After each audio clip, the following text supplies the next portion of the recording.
Hello, welcome to Stretford Paddock. My name is Joe, that is Stephen Howson, and today we are talking about a few things, namely Ruben Amorim, his record as Man United manager, and how much his future is essentially hinging on winning the Europa League. What it would mean for him if we weren't to win the Europa League, how that could possibly look. We don't want to be too negative, but there's a substantial chance that we don't win the Europa League, and I worry for him if we don't. Also, I want to talk a little bit about his squad, Bruno Fernandes in particular, someone that in the last sort of 24 hours, there have been reports that there's interest from Saudi for Bruno. I want to talk about both of those things. Firstly, Steve, how are you? All right, how are you? I'm all right, feeling pretty good. I've already forgotten about the loss at the weekend. That's just, they don't even count anymore, the Premier League losses. Well, they do, because we're about to talk about it. Yeah, it goes on into that this front, equation. Let's start there, because I want to look at not just Ruben Amorim, but the comparisons to some of United's other recent managers, and also trying to take INEOS into account, predicting what they're thinking here, and also the fan base. There's a lot to go over. Firstly, just some ground stats and sort of thoughts on what Amorim's done so far. Since he arrived at Manchester United in the Premier League, we've played 24 games. We have lost 12 of those games. We've won 6 and we've drawn 6. It doesn't take too much to work out. That is a 25% win rate, which is relegation level, maybe slightly above relegation level, but it is utterly horrific and not anything worthy of a Manchester United manager, obviously. Now, I think in total, in all competitions, it's around a 41% win rate. That comes from the fact that we are undefeated in Europe this season, which is mad. Like, I don't understand. I know that the Premier League is a lot better, but we've been in the Europa League before, not that long ago, and it wasn't this easy or we weren't this good or whatever. It is an absolute mad situation that we're in. Firstly, just on the league stuff, are you shocked at how bad it's been? 25% win rate is by far the lowest of any Man United manager. I would even dare say go back 40, 50 years at this point. It can't, there can't be anyone else with a lower one.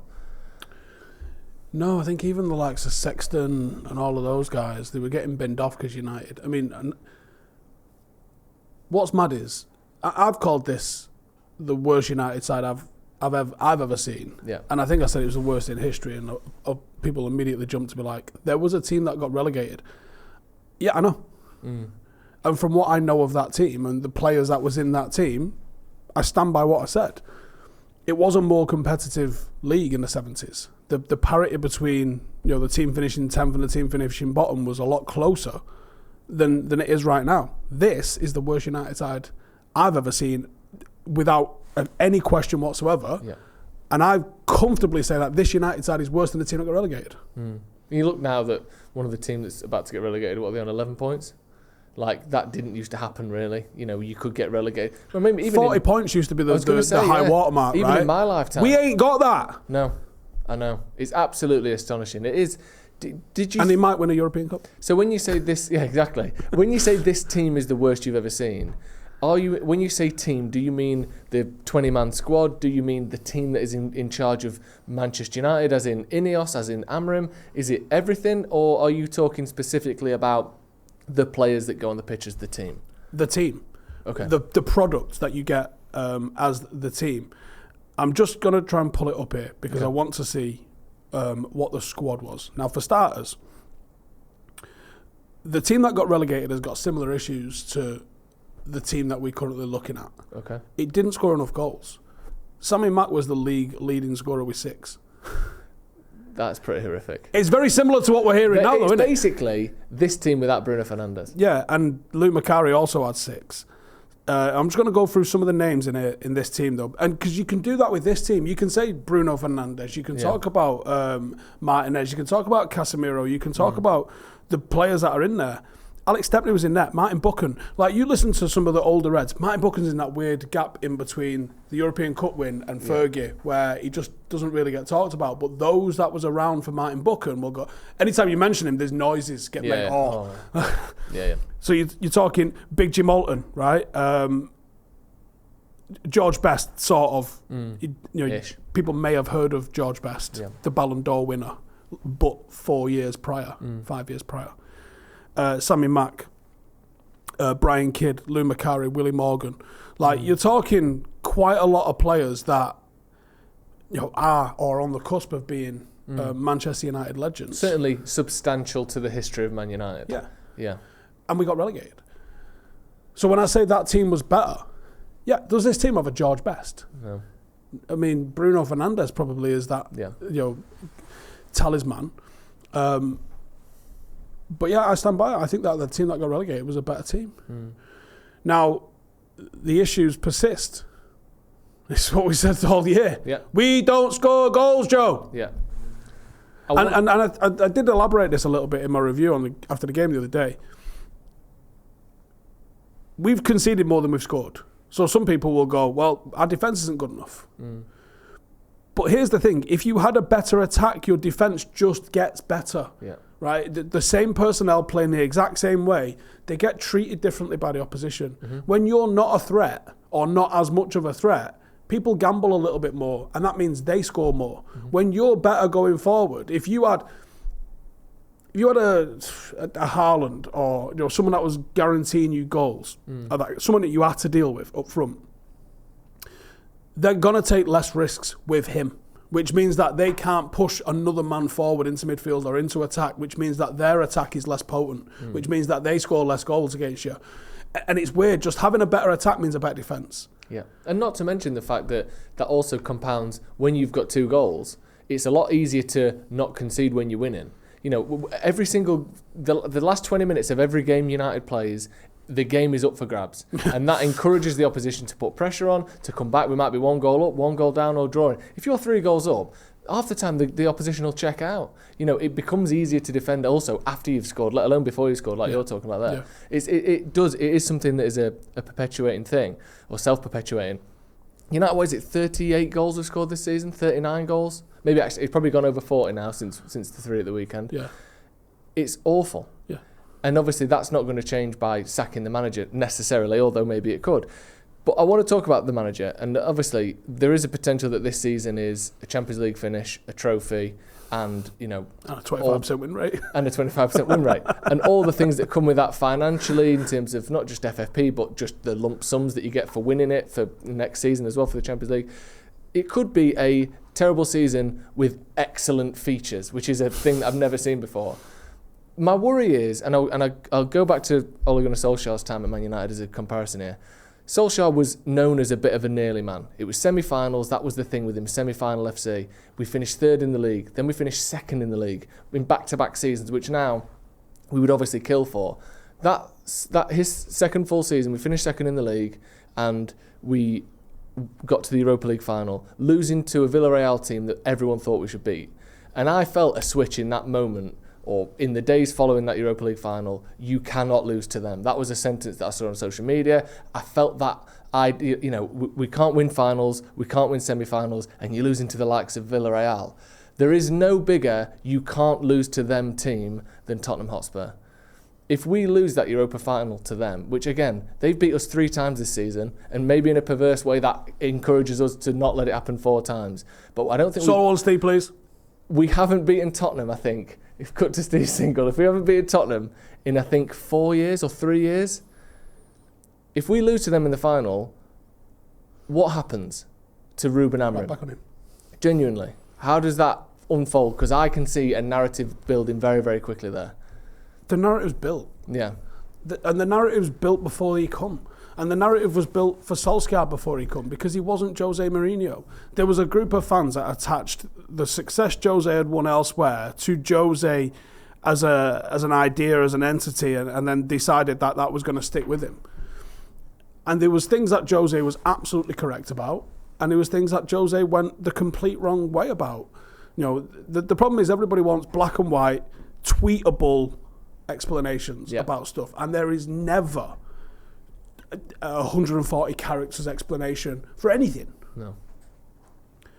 Solskjaer, for me, had United playing the best football I've seen post-Fergie. There was third-man runs, it was aggressive, and it was accused of being vibes when maddening. There was he was called a PE teacher when he literally came after 2 blokes that were literal PE teachers. Yeah. Louis van Gaal and Jose Mourinho, Google it, right? It's not me talking shit. They were both employed at some point in their lives as fucking PE teachers, right? And he was told he was Vibes FC and blah, blah, blah, blah. This is a man that went to the Etihad and won more games there than any other manager, in a comparative number of games, by not being vibes. And it was playing off the back foot and hitting him on the counter. Why was that a problem?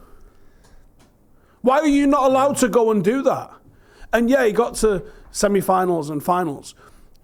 How does anybody pin a penalty shootout loss when there was chances in the game?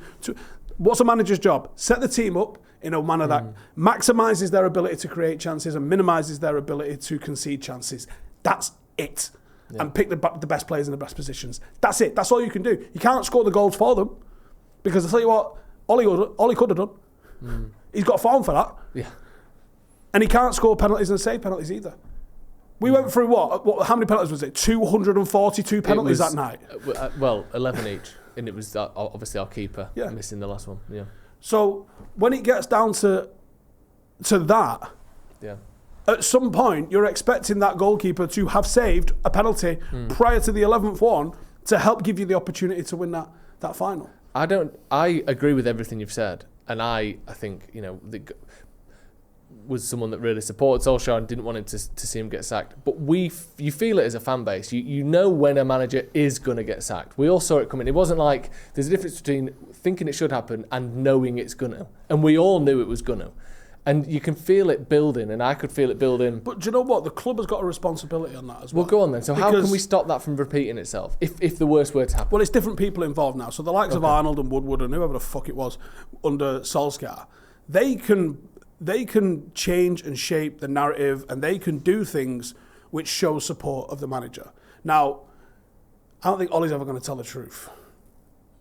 I know he was given Cristiano Ronaldo, right? And he was allowed to sign or signed for. This is the thing. People attribute signings to managers. It ain't that simple. It is not that simple. There was an opportunity for Manchester United to sign Cristiano Ronaldo. I think fucking Solskjaer found out about it when the rest of us found out about it. Yeah. I genuinely, I will die on that hill. He sort of hinted at that a little bit. He has hinted about finding out and stuff rather than it being like, he didn't pursue him. No. And it was, and I think even if you'd have given him the opportunity, he probably still would have said yes, right? I don't think he didn't want him at any point. But I don't think he pursued him. It certainly wasn't a long-term target that we'd been after. But then, so on one hand, you think, right, okay, well, maybe he was given a player, and not just a player, you're given a political sort of bomb, aren't you, Ronaldo? He's more than a player. It's not what Cristiano Ronaldo is and represents, because he scored more goals than this entire fucking team put together at Manchester United in the Prem. Yeah. He was 18, 19 goals did he get? Yeah, that season, I think he was 23 in all competitions. Yeah. So he was fine as a goal scorer. If you wanted the team to play a slightly different style, I can see there being issues with it. But in terms of just raw goal scoring ability, which we would fucking kill for right now, he was fine at that. It isn't just the player.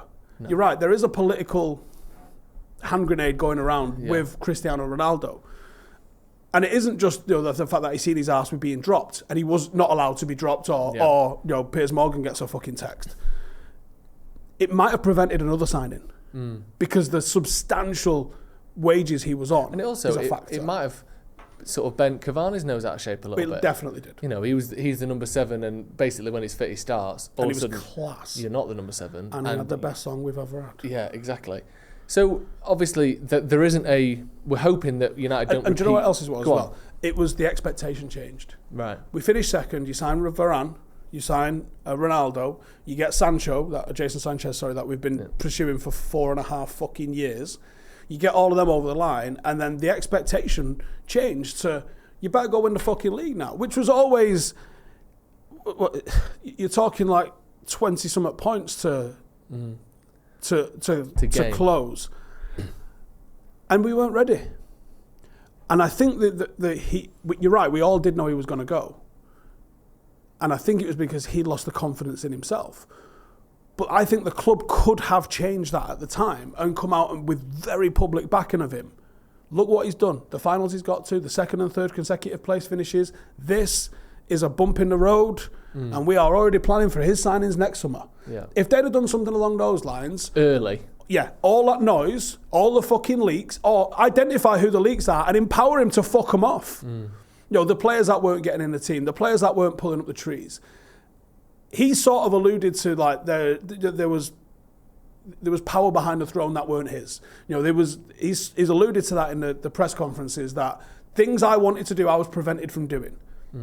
And maybe that's changed with INEOS, and maybe Ruben Amorim gets the opportunity to see that changed himself. We're not going to know until the day they sack him. Yeah. We're not. It's going to be a post-mortem. You're not going to be able to understand and unravel and analyse this while it's happening. We're only going to be able to look back at it and go, did they give him enough time or did they not give him enough time? You're never going to know. You can only presume some of the performance in the league. He's definitely prioritised system over results. Massively. Definitely so. Does that mean he's had permission to prioritise philosophy over results in an attempt to hit the ground running come August? Because if that's the case, from a fan perspective, sound, we were never winning the fucking league this year anyway, apart from Adam. Adam thought we were going to win the league. Yeah, but he always thinks that. He'll think that next season. But if that was the case, then sweet.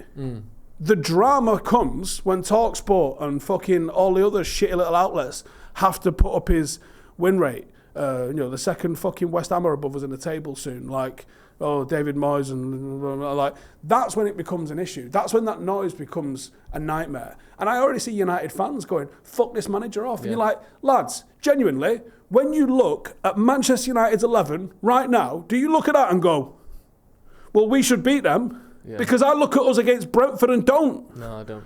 Their attacking line is just miles better than ours. Look at, it's got 40 goals this season. Maybe a better defensive midfield. 45 goals between them three in the league this season. Yeah, just them three. And United haven't got that. Our whole team don't have that. I do think. And that's with Bruno nearly pulling 20 out. Yeah. What is he on? 19 goals, 18 assists, which is mental, by the way. Let's move on to Bruno.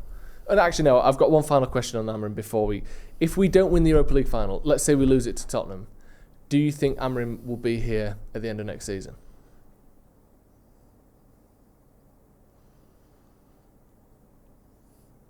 I think it genuinely depends on how next season starts.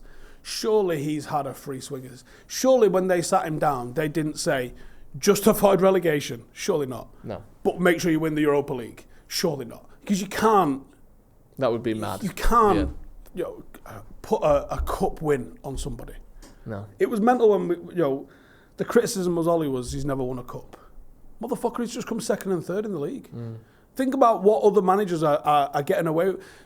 Arteta can't walk without someone hanging off his cock at the moment to touch it because of back-to-back second finishes and fuck all else. Yeah. Meanwhile, when it was Ole Gunnar Solskjaer, not good enough, he needs to win something. Where was the time to fucking...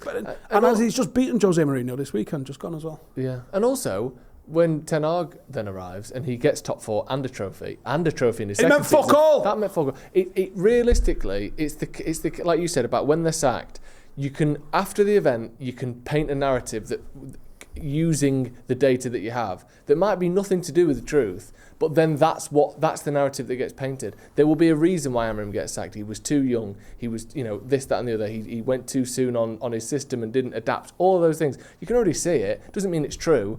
Basically, you need to start looking like Man United after about 2 years, otherwise you're sacked. That seems to be the case. That's all we know. Because Ollie did.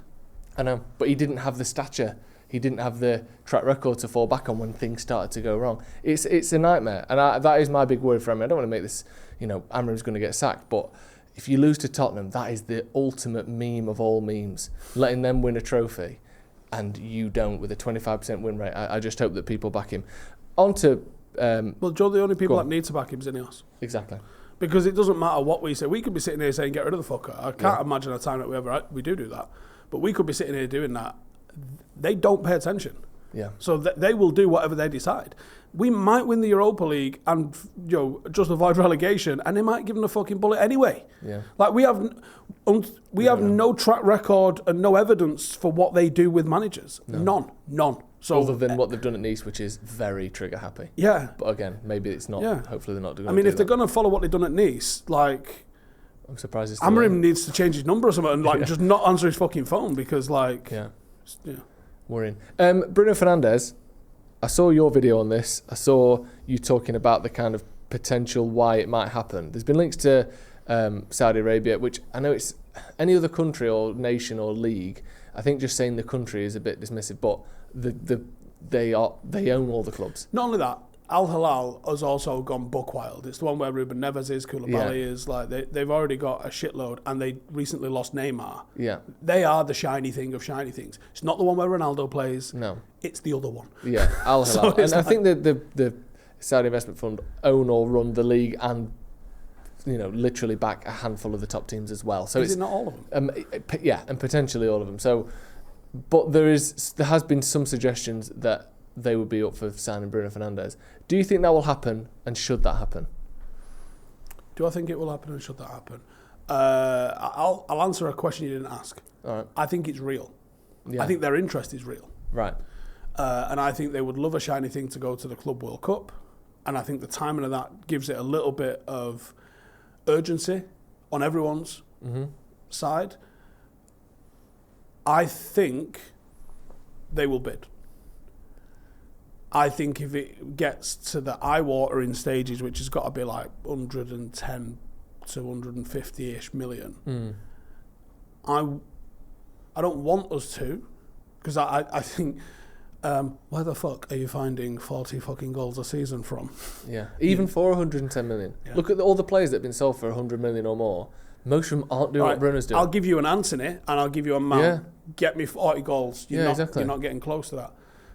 But again, I ain't in charge of the transfers. And I think if that sort of cash is put on the table in front of you, I think that would be very, very hard for INEOS to turn down. I think they need to be having very, very frank conversations with Ruben Amorim, because, as I mentioned in that video, he's been phenomenal under Amorim, but he's played in two positions, so it almost is weird as how he's been so good. Because he's played in the 6 and he's played in the 10 and scored and assisted and been brilliant in both. Yeah. But he isn't a natural in either, and he's sort of hovering in between. So if they're trying to piece together a way to play next season, I almost think that they need to nail down where he's going to play so they can fill in the gaps. Because we need so many that you can't just be like, oh, he plays in both. Okay, well, who plays in the other one when he plays in that one? Yeah. So you have to kind of figure out what's going on with him. Make the team better around him, so it shores up where he plays. If we've got another phenomenal number 6, he's a 10, and vice versa. I worry about this because, like you said, I could see this being genuine. You've just got. I personally don't think that the amount of players. I don't even think it's how many players we need to buy in. I think it's how many players we need to fuck off before we even consider like this. Our front line that we actually employ. Anthony's got to go. Rashford's got to go. Sancho's got to go. Højlund might have to go, but maybe not because we can't. And then maybe Mount should go. Like, that's just the front players. That's our attackers.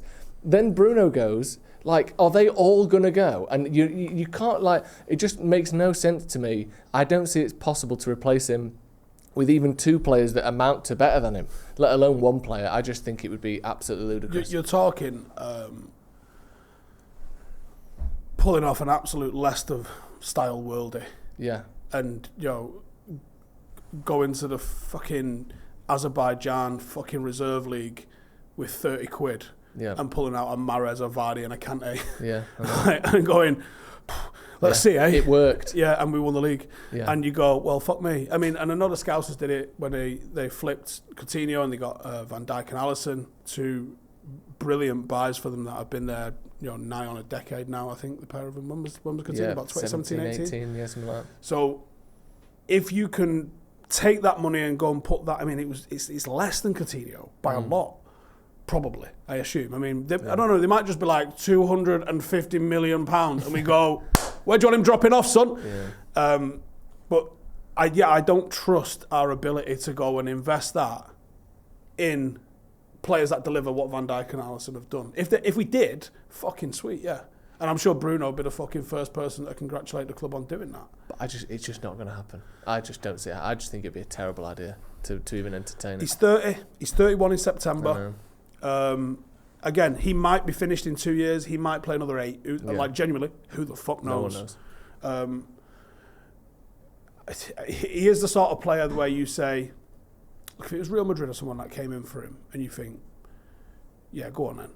Because it seems like he's motivated by winning and stuff. Yeah. I can't imagine him just tossing it off to go on holiday in Saudi Arabia. Me Why neither. why don't we just loan him? Why don't we say, tell you what, give us 50 million quid. You can have him, right? Yeah. You can all summer. You can drive him around, Yeah. right? Have him for the club. Yeah, World take Cup. photos with him, right? And then drop him back off again in August. Perfect. Why not? It's his little pre-season, Yeah. and we get shitloads of money out of it. Can we do that? Sorted. Perfect. Right. Cheers, Steve. Thank you very much for joining us. Get your thoughts in on Ruben Amorim and Bruno Fernandes in the comments below. We'll see you in a bit.